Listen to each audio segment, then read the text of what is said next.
Welcome to Grit, the Real Estate Growth Mindset podcast, hosted by Brian Charlesworth, founder of Sisu. Sisu provides growth automation software for real estate.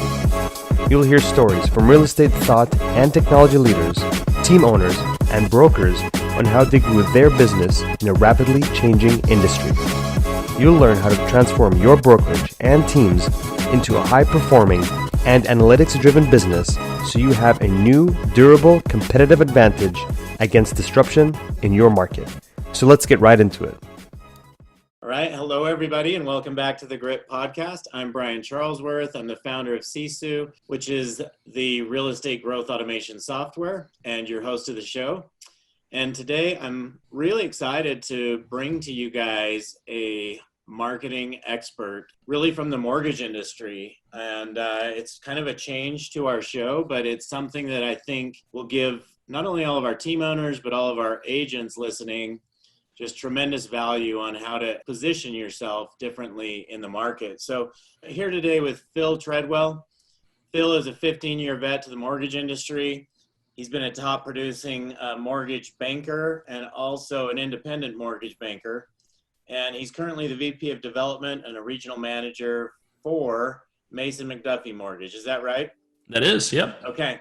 All right. So he's also the founder and host of the Mortgage Marketing Expert podcast.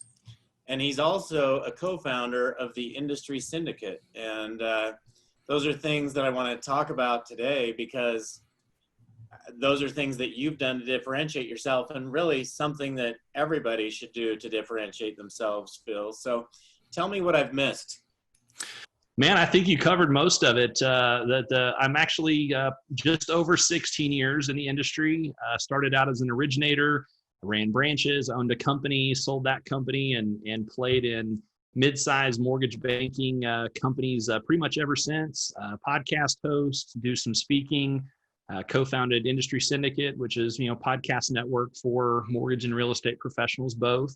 Gotten some cool awards along the way and just love the industry that we're all participating in. Yeah, it's definitely a fun industry and definitely something that applies to everybody in the world. I mean, everybody has housing, and in order to get a house, I don't know what the percentage is, probably 99.9 of those get a mortgage. So anyway, I want to start by talking about podcasting. And obviously, we're here on a podcast. I started this podcast. I think this is my 34th, 35th episode, something like that.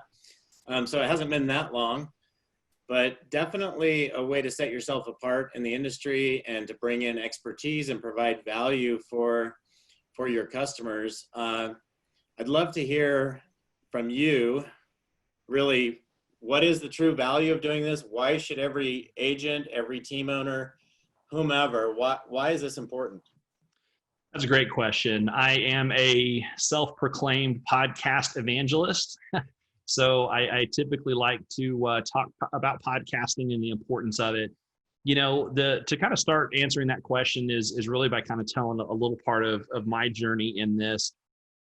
Several years ago, as I was a recruiting regional manager for a mortgage company, and I got outside of the local markets and the handful of states that I had personally done business in or knew people well. When I got outside of that, my recruiting effectiveness went down. And so at the time, I was looking for a way to increase my exposure and my influence. And at that time, people Googled people, right? When you met someone, you didn't look them up on social media like we do now. They were still Googling people. So I started doing some blogging. I was trying to do some content marketing, giving people stuff to see when they Googled. That quickly transitioned to social media. And I started an Instagram page called Mortgage Marketing Expert, specifically because I owned that website domain. I buy domains randomly. And I was starting to put out a mortgage marketing tip of the day. Mainly, I just wanted to add value to the industry, wanted to help people build their business, do marketing better. And after about 30 days, we had about 1,000 people following that Instagram page. I'm like, okay, we're on to something here.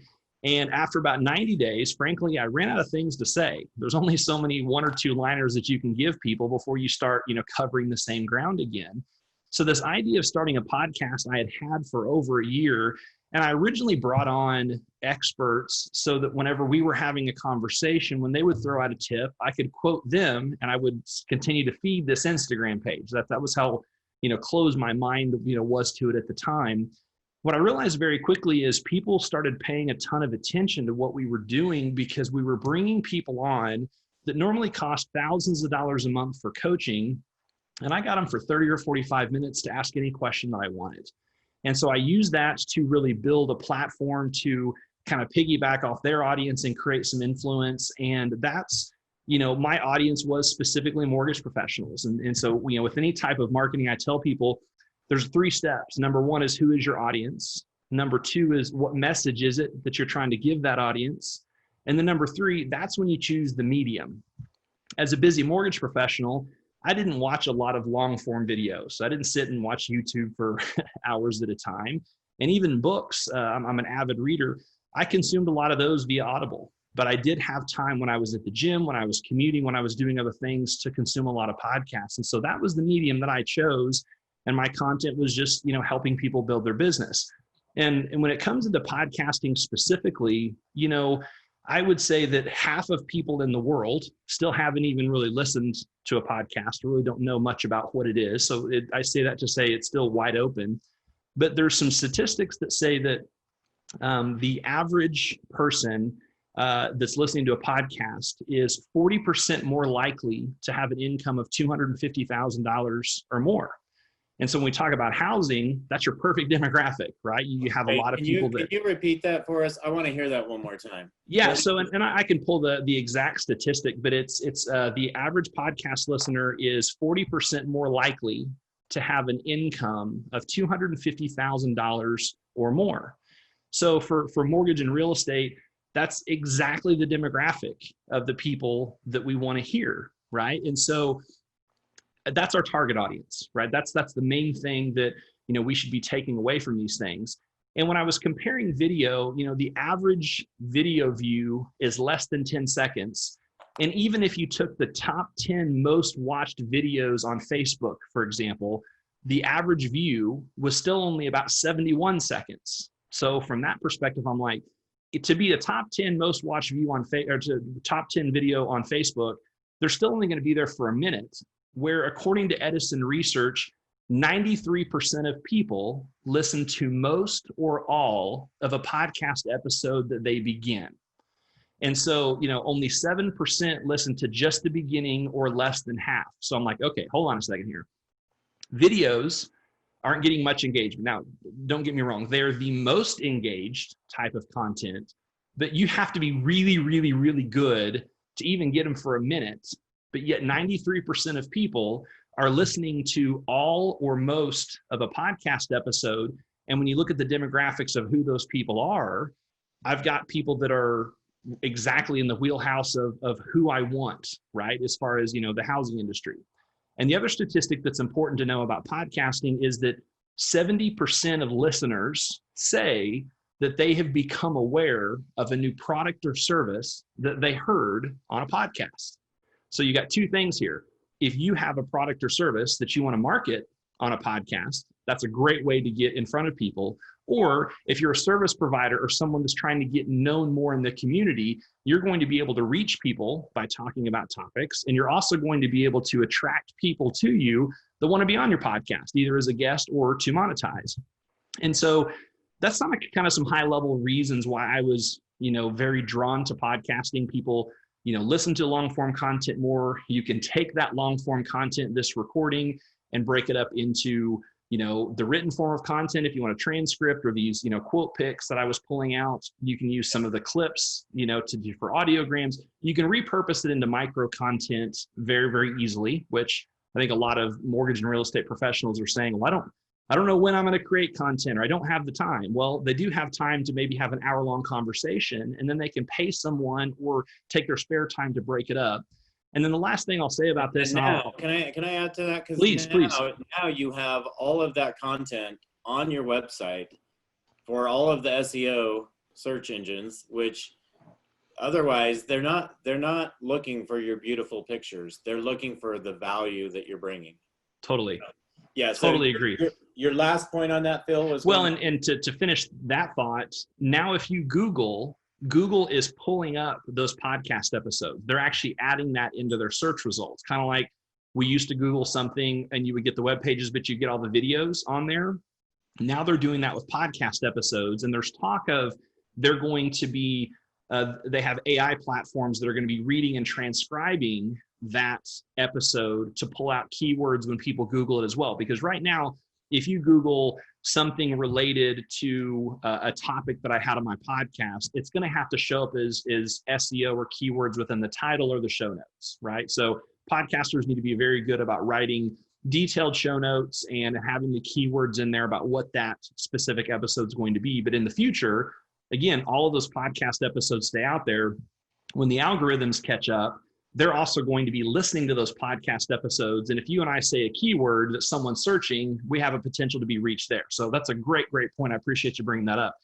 But the last point that I think is very important for mortgage and real estate professionals to remember about a podcast is it doesn't have to be industry facing, right? Mine is, yours is, we're providing information to the industry about the industry, but that's because that's who our chosen audience is.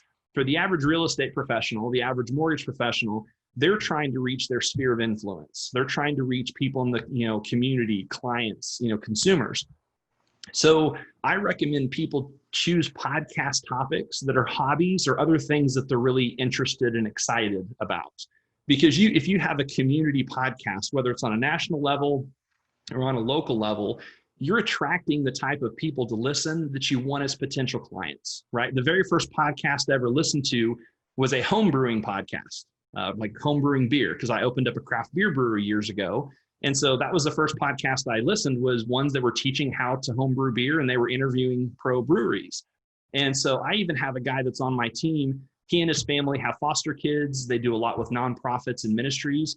And so he started a podcast where he highlights nonprofits and ministries in his area and just interviews them to give them additional exposure. Well, what happens?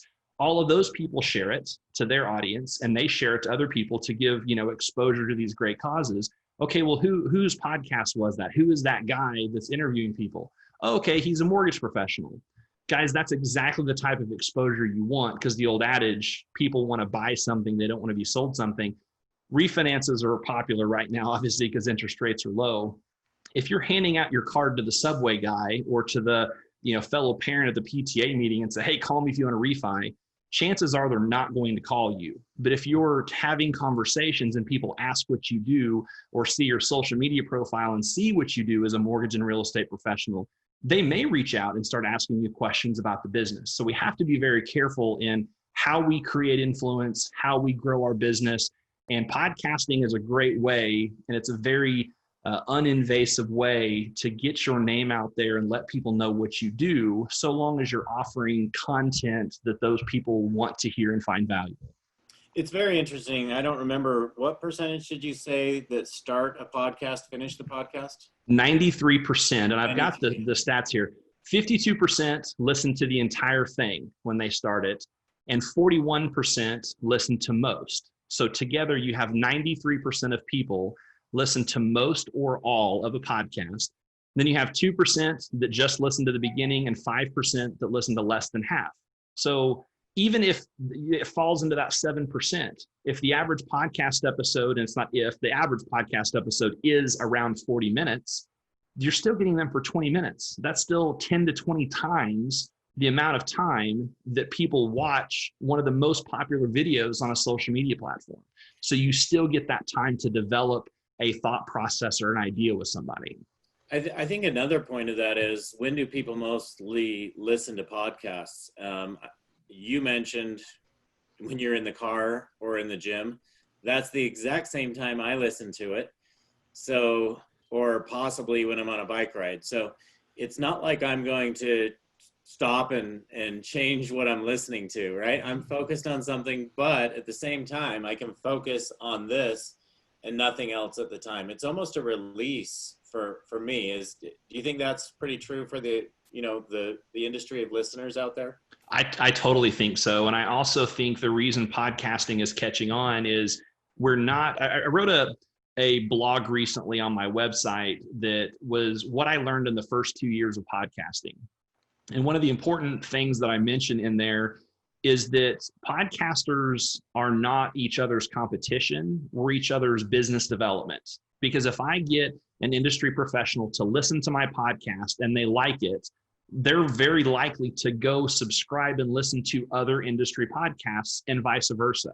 So what you find is that the podcasting industry is extremely collaborative, that we spend a lot of time helping each other and developing ideas because, just like it is in sales, not everyone's going to relate to everyone the same way. And so what we find is that busy professionals will go subscribe to a handful of podcasts. And then when they're at the gym, when they're listening in their car, when they're, a lot of times I have people at the office that say I turn on podcasts and listen to them while I'm working because it creates the right environment for the thought that you need to be productive. Well, most apps, when they subscribe, will give you the newest episodes. And so you'll have some people that'll start from the very beginning and listen to every single episode you have. You'll have others that'll catch the new episode and then they'll keep listening to the new episodes. And it doesn't matter because you have hours and hours of content. And even if they only listen to a fraction of it, that's still probably more on a statistical level, and I'm guesstimating, than the amount of content that they're going to consume on your YouTube page or on your social media channels. And a lot of times that you just need the sheer time. Yeah. So you and I, who have businesses that are, and you're focused on consumers as well, but you also have a business bringing value and marketing for other people. I have a software company bringing value for the real estate and ancillary industries. So we're doing ours, but what if I'm a real estate agent or a team owner? You talked about maybe we do hobbies. What other things though? I talked to Tom Ferry. Tom Ferry was on the show a while ago, and I've heard him say many times, become the expert in your industry. Provide them with value data about the industry. But I guess it depends, right? What are your interests and what can you do consistently? Because what you don't want to do is start a show And then that stop. you then end after 5 or 10 episodes. Agreed.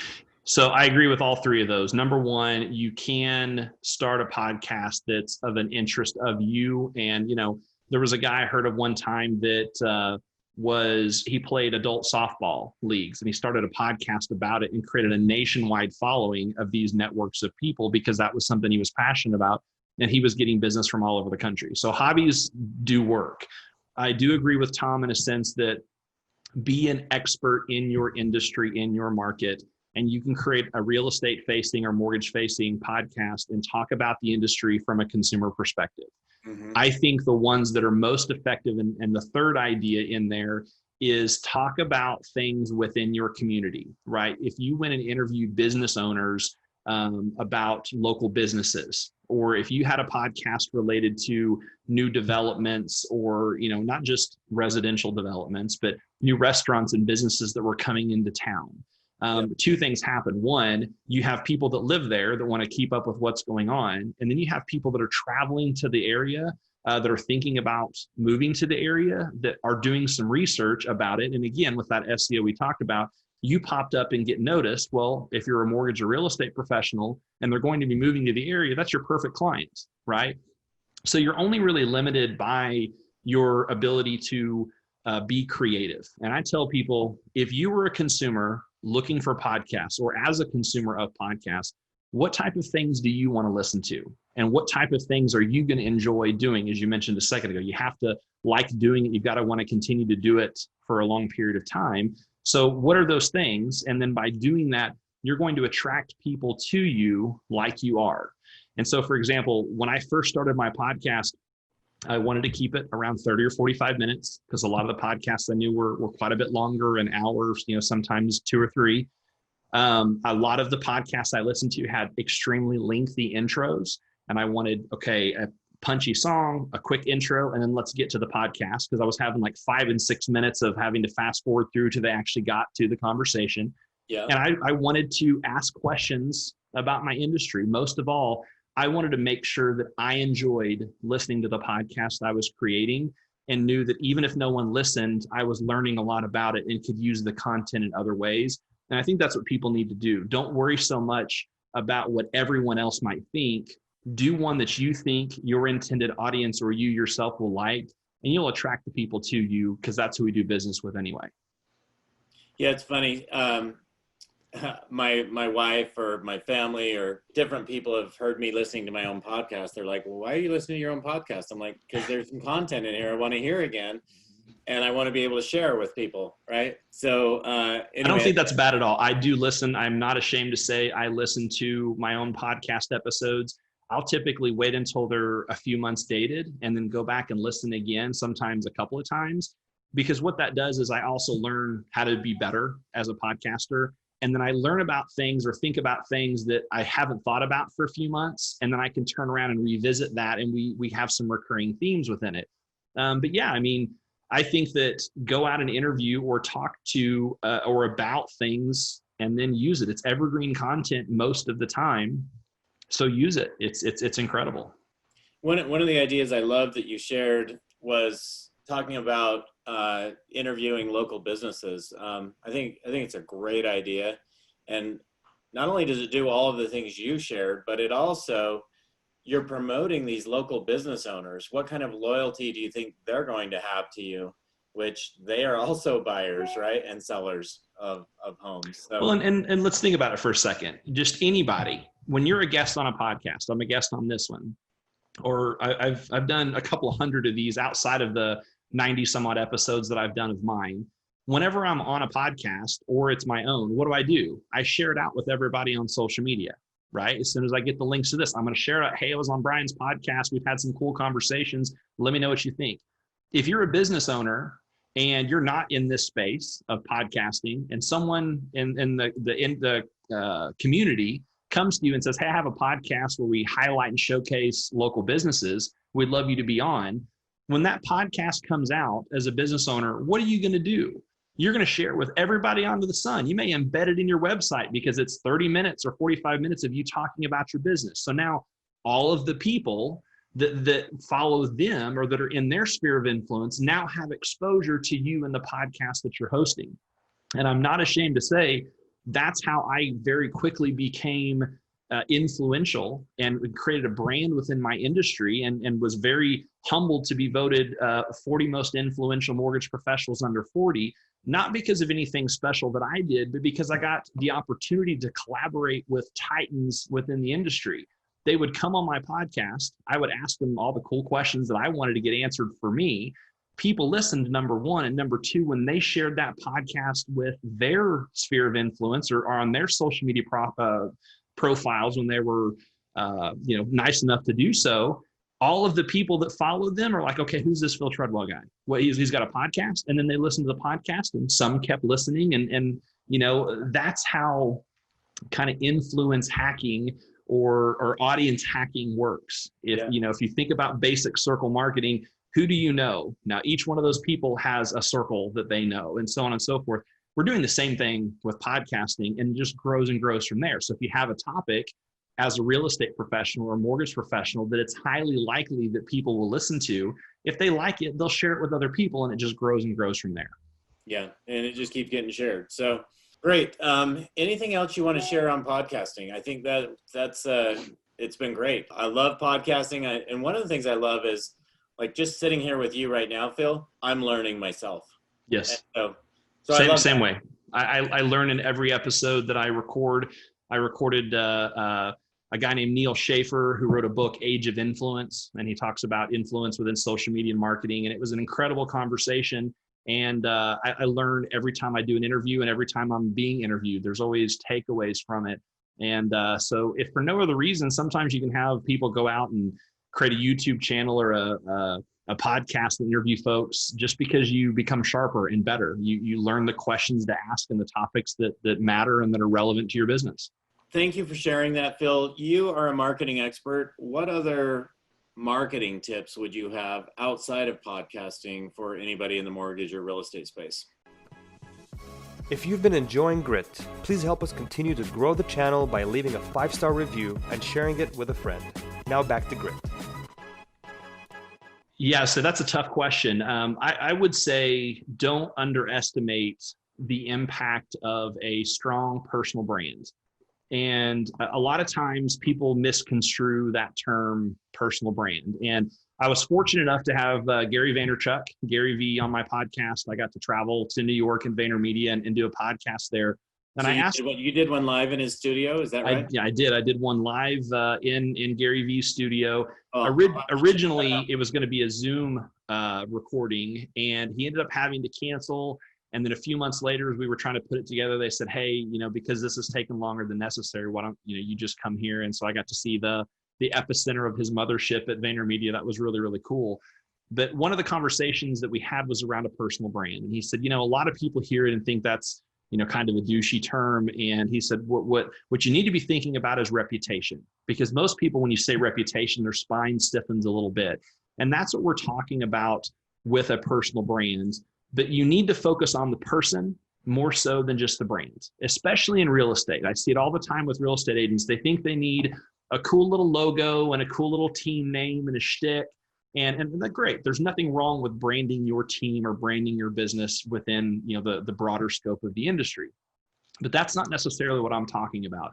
I'm talking about content that's unique to you, things that people follow you for. One of the things whenever I was traveling a lot that I just kind of happened was I would, out of the window of a plane when I was traveling, take a picture of the wing on the skyline, and I would just put the 3-digit airport code with an arrow to the other 3-digit airport code that I was traveling to, just, to kind of share on my Instagram stories. Hey, here's where I'm traveling to today. Well, it became kind of a joke that Phil shares his wing pics, and it turned into people were following me to see, hey, where is he going? This, that, or the other. So that became part of my personal brand, because my wife and I, we like to travel. We're frequent travelers, personally, and I travel a lot for speaking engagements and whatnot professionally. And that became part of my persona. It became part of who I was that people did. I opened up a craft beer brewery, like I mentioned. That became part of it. I'm, a huge Michael Jordan fan. I see jerseys hanging in the background. There's parts of who I am that became more important than just what I did. And if I could make sure people understand that, especially in real estate, when you scroll through so many social media profiles of real estate professionals, you see their listings, you see pictures of people that they close, houses with their little title company sign or the little thing that says, hey, I closed with so-and-so. And again, there's nothing wrong with that. But people don't want to be bombarded with just that. They want to see the other things. And I'll give you an example. Who are you, right? I mean, yeah. People don't care what you do as much as who you are. And I'll give you an example. Last night, as a matter of fact, I had someone comment on, I had a guy that was a guest on my podcast. He shared the podcast episode on his Instagram profile. And a guy commented on there and said, that's so cool that you're on Phil's podcast. I've been listening to his podcast, and he and I started messaging. We were DMing back and forth because I was thanking him for the kind words. And he said, man, he goes, someone had told me about your podcast and I listened, and you said something in there about the fact that you're an aspiring Scotch drinker, like you're really learning about Scotches and whatnot. He goes, and I drink bourbon.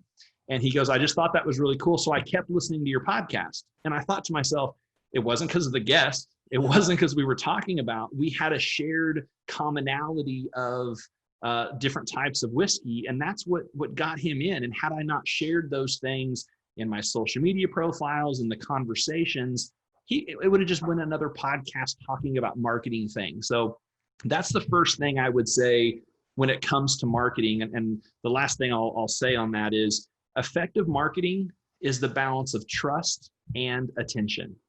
You've got to create an attention. You've got to get someone's attention to understand who you are and what you do, because you can be the most trusted professional in the industry. Nobody knows who you are. You're not going to do any business. At the same time, you could be one of the most trusted mortgage professionals out there, real estate professionals, same thing. You've got to have balance, people knowing who you are. I could light myself on fire, put it on Facebook. All kinds of people might see it. Doesn't mean I've created that trust. So don't underestimate what a personal brand can do to not only create exposure and attention, as well as follow that formula of know, like, and trust. Okay. So you talked about the know your audience, that you then said know your message, and then you talked about the medium. Correct. So podcasting is one medium. How important do you feel it is to be across all mediums? I think you need to have exposure in a lot of different places, right? Not all your eggs in one basket kind of thing. Like, for example, on social media, I think you need to be on multiple platforms. If you're not spending a lot of time on multiple platforms, start at one, get a good rhythm there, go to a next one. You've got to be out there on social media because different types of people are going to have their favorites within the social media platform world.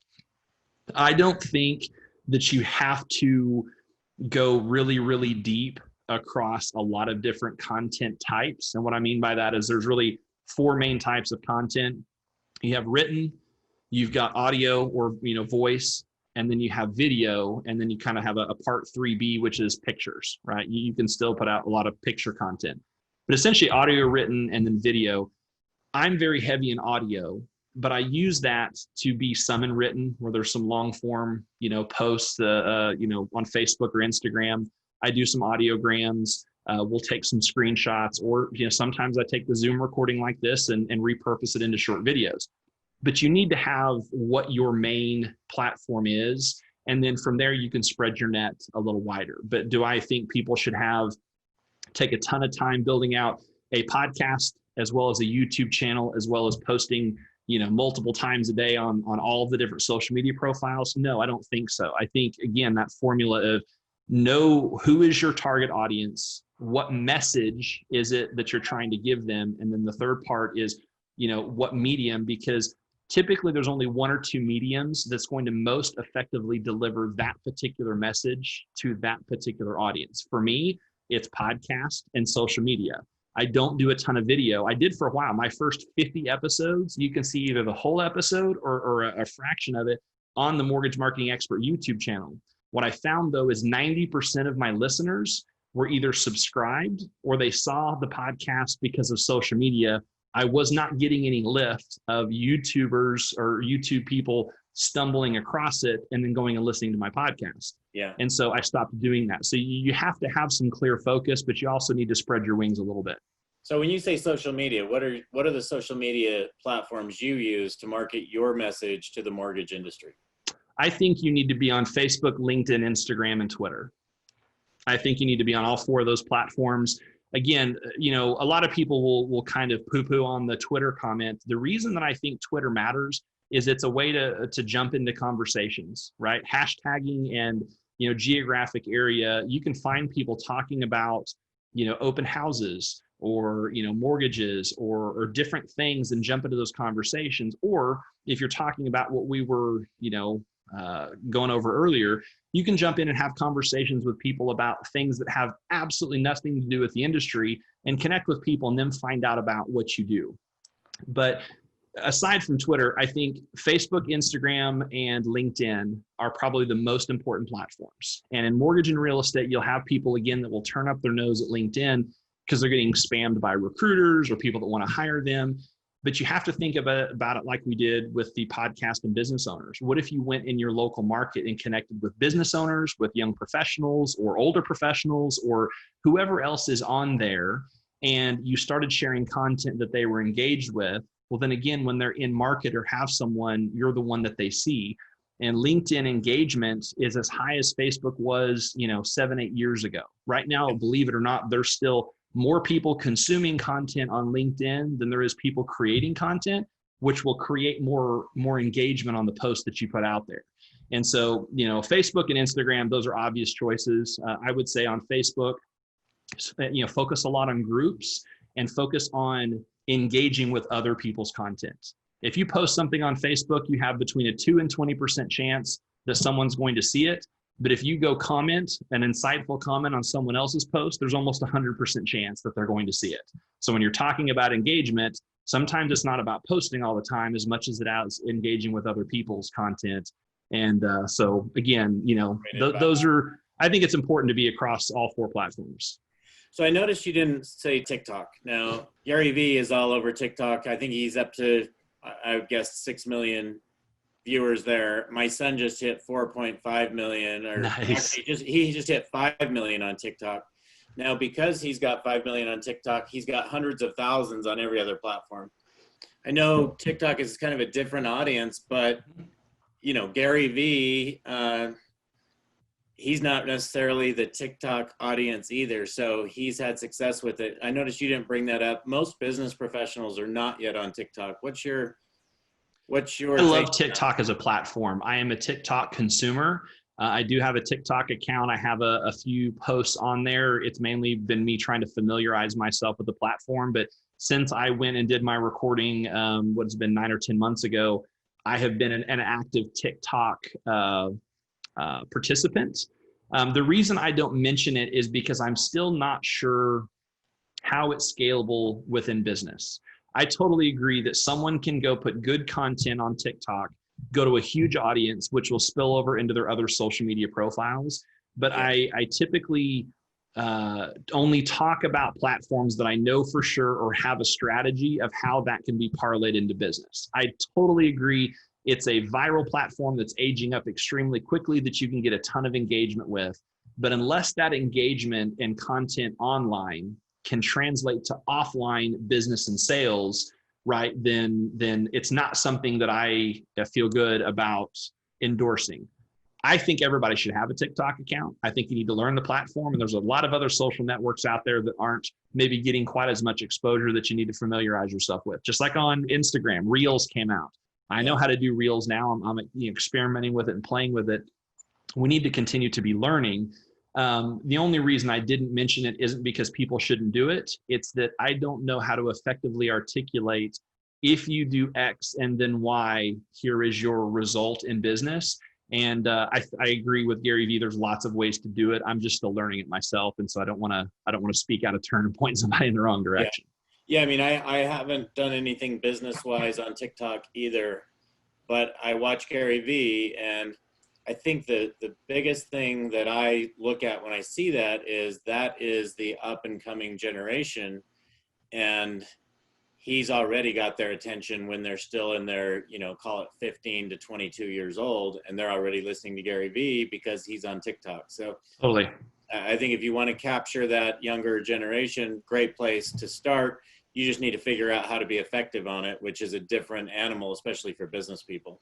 It is. And I think there's another part of that conversation that if you're trying to reach people within your community, any social media platform will do it. And TikTok may help you really create a huge following in your community, because TikTok the algorithm is going to show you in your For You page people that are geographically closer to you than others, right? That's built into the algorithm. So if you're putting out great content, and that's a few of the pages that I follow a lot, are talking about cool restaurants or hidden gems within the DFW area, because I live here in Dallas. And so, yes, that's a great way to do exposure. When it comes to understanding a TikTok algorithm versus a LinkedIn algorithm versus a Facebook or Instagram, they're all very different animals. And so that's, again, if someone's not participating in Facebook or LinkedIn or Instagram, they need to start there, in my opinion, before jumping into a TikTok account. I totally agree. I understand your opinion. Yeah.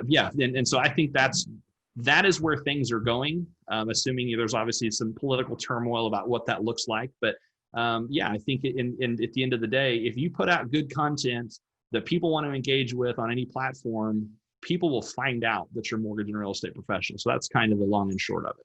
Yeah. Awesome. Okay. I want to learn more about this industry syndicate that you started. How long has that been now? Like a year and a half, something like that? Yeah. So we founded it in the beginning of 2019. Okay. That makes sense.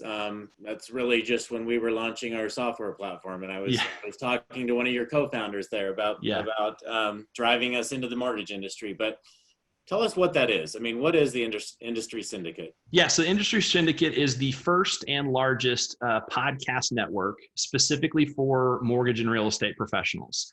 And again, I'm a huge podcasting advocate and evangelist, and there was a handful of us that got together who were all podcasters who were speaking at a lot of the same industry conferences and kept running into each other. And we all had the same question about a year and a half, 2 years ago when we were, starting our podcast, which was, where do I find other podcasts like yours? Because at the end of the day, if someone is enjoying consuming a podcast, they're going to listen to others.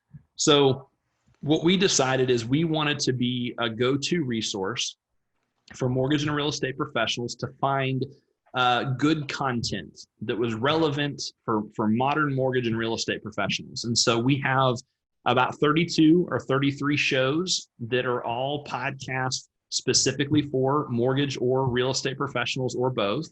And they're for mortgage and real estate professionals. So we don't really have any podcasts that go direct to consumer. These are podcasts designed to help people build their business.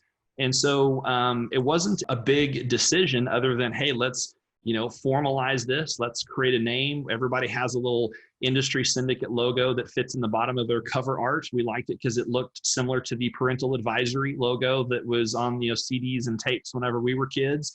And so it kind of draws people attention down there, like, what is this Industry Syndicate?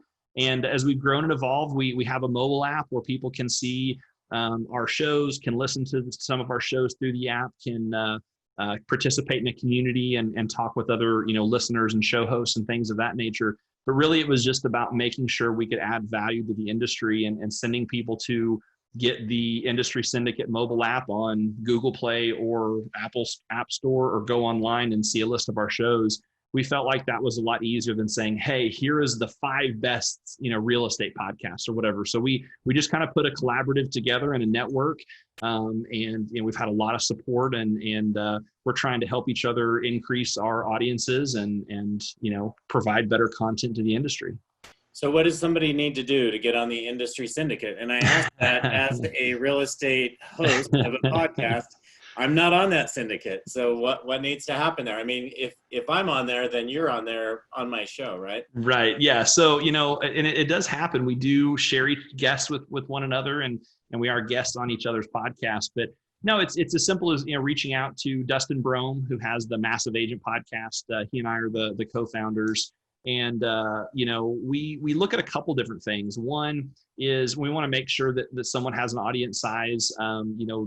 Right now we have about 250 or 300,000 monthly listeners across all of our shows. And so we are able to provide each other some lift.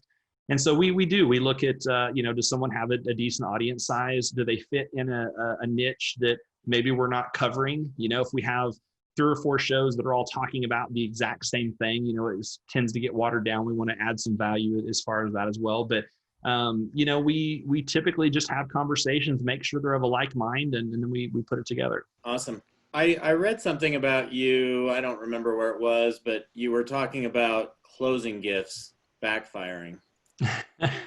So I want to hear more about this because I think most real estate agents do provide closing gifts. We just rolled out a program at Sisu on the behalf of our agents to allow them to provide closing gift through us to their clients. So I really would love to hear your perspective on this. So it's interesting that you read something because I know that, again, Dustin Brome and I on his podcast, I want to say it was before last Christmas, did an episode about it. And I've had, some people on mine where we've talked about it, but so I think promo items and closing gifts are done in a way that we feel good about giving a gift and we don't spend as much time thinking about what that gift may mean to the person, right? They want to make sure that their logo's big and huge on it. And so that's, okay for tax purposes. And again, in mortgage and real estate, the tax ramifications or expense, ability or whatnot, those are different. So I'm not an accountant. That's my disclaimer. I'm not giving any accounting advice. But I will say that whenever you're giving a closing gift, when you're handing out promo items, Christmas gifts, whatever, think about things that people will want to use and use it to remind them of you. If you have to put your name and your brand logo on a gift so large that they quote unquote never forget you, then you've not done a great job of making the type of impression during the transaction to create that customer for life experience. And putting your name on a cutting board or a Cutco knife or something like that isn't going to do that. And so I try to think of things that people will keep around and use. One of my favorites is a wine opener, a really nice wine bottle opener. And only because it worked on me. A guy had given me one. He was an account executive. He gave me one. I threw it in a drawer. But if anybody out there drinks wine, you can never have enough because as soon as you need one, it's never where you want it to be, right? And so I have one. It has our company name on there, but you need to think about what those things are for people as far as promo gifts or closing gifts. If you can take an experience or conversation that you had with that person and parlay that into a gift, that's where you're solidifying that impression. And again, there's lots of really cool companies that provide all kinds of branded gifts, and I'm not taking anything away from it. But again, I personally am not going to use a cutting board with a big real estate logo in the middle of it with the name across the bottom, call me, or even some of the things that you put on your magnets and things like that on there. Just be realistic. What do you use in your life? What would you keep? What would you use? And then again, personalize it. That particular person, what is something that is going to make them think of me because I've already done a good job of solidifying that relationship. Yeah. Okay. Great. Thanks for sharing that. So I just have a few questions to wrap up here. I know we're running short on time. Just have a few more minutes left. Would love to get I know you've listened to a ton of podcasts. I know you've read a ton of books. What book or podcast would you recommend other than possibly your own podcast? A mortgage marketing expert podcast. Now, I listen to a ton of podcasts. Anybody on Industry Syndicate is going to be great for mortgage and real estate professionals. I will shout them out. I read a ton of books. My favorite books right now, as far as some how-tos, Relentless by Tim Grover, because again, I'm a sports guy. That one really had a huge impact. There's one, Never Split the Difference by Chris Voss. He was a former FBI negotiator. And then Principles by Ray Dalio has been a huge impact on me. It's a tough one to read. You kind of have to take it in pieces. So I think that those are three that, over the last 6 months or year that I think have been very impactful. And then anything by Seth Godin, I'm a huge fan. Yeah, agreed. Awesome. Thank you. What about your favorite place to visit? Oh, that's tough. In the US or anywhere? Anywhere. The Exuma Islands in the Bahamas are pretty incredible. My wife and I traveled there, and I think if we do a tropical vacation, assuming this COVID stuff is done and over with, that will definitely be where we're going to go. Are you guys traveling right now? I know there's some engagements that I have coming up for work that I'm traveling. We've pretty much been quarantined or in the house for the last several months, but we are getting out and about. We're social distancing, sanitizing, masks, all that kind of stuff. Our 5th anniversary is coming up in October, and so we're trying to figure out logistically if we can make it happen. If we can get somewhere, we will travel, but it's just a matter of whether places will let us in or not, because there's some countries that aren't super happy about us Americans right now. So, right. Okay. What's your favorite thing to do in your personal time? Again, this is going to sound redundant. I love podcasts. I love to read. Also, I'm an avid guitar player. I love to play guitar, and being outside. Sometimes that's traveling, sometimes that's working out, but those are the things that keep me zen, that keep me in a good headspace and mental attitude. And then of course, maybe some craft beer, some scotch. That doesn't hurt either. How long have you been playing guitar? I've always wanted to start, and I never have. So I started at age 15, and so I can't say that I've been playing for 23 years, but I started playing 23 years ago. Okay. At that time, I had 2 buddies that learned to play at the same time. We'd all go learn a bunch of different songs and get together on the weekend and teach each other. So we learned 3 times as fast. And then I've played off and on since then. I'm probably an intermediate guitar player. I'm not an expert by any stretch of the imagination, but I think it's an instrument that anybody at any age can pick up. My brother in particular was a music major through college. He was a trumpet player, jazz musician, just super talented. And he didn't pick up guitar until his early 30s. Over the last 10 years, he's a heck of a lot better guitar player than I am. And I've been playing, twice as long as he has. So yeah. Okay. Good to know. Really the last thing, and I know you've already given so much advice, but if there was just something you could leave with us, just as far as the most important piece of advice that you'd want to leave today, what would that be? On a practical level, I would say there's a big difference between marketing and sales. Marketing gets someone's attention. It's sales that makes them a customer. And a lot of times we think we're marketing when really what we're doing is selling. And then as a part B to that, I would say never stop learning. And I don't care how you learn. If you don't want to listen to this, obviously you're listening to this podcast, but if don't listen to mine or you don't want to read books, that's cool. But you have to continue to learn. You got to learn about your business. You've got to learn about life. You've got to learn about, marketing and sales and all the things that make us professionals. And I think that's the people that live fulfilling lives, both personally and professionally, are ones that are continuing to grow, continuing to learn. And through that, everything else comes easy. Yeah, I totally agree. Growth equals happiness. It's really that easy. Absolutely. So thank you, Phil. I know people are going to want to reach out to you. What is the best way to get a hold of you? Anywhere on social media, you can find me at Phil Treadwell. My website, philtreadwell.com, or you can go to mmepodcast.com, stands for Mortgage Marketing Expert. I'm pretty easy to get a hold of through socials, and I've got some email addresses and stuff on there as well. All right, Phil. Well, thank you so much for being on the show today. It's been a lot of fun.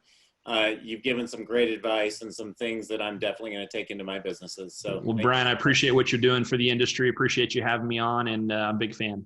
Yeah, thank you. Thank you for joining us on our podcast. If you have an interest in a free 7-day trial of Sisu, go to sisu.co, sisu.co. Make sure that you use the coupon code GRIT, that's GRIT, to waive all your setup fees and receive a 10% discount on your subscription. If you enjoyed listening to this podcast and want to subscribe, search GRIT, the Real Estate Growth Mindset, on iTunes, Spotify, or Podbean. And with that, we'll catch you next time. Take care.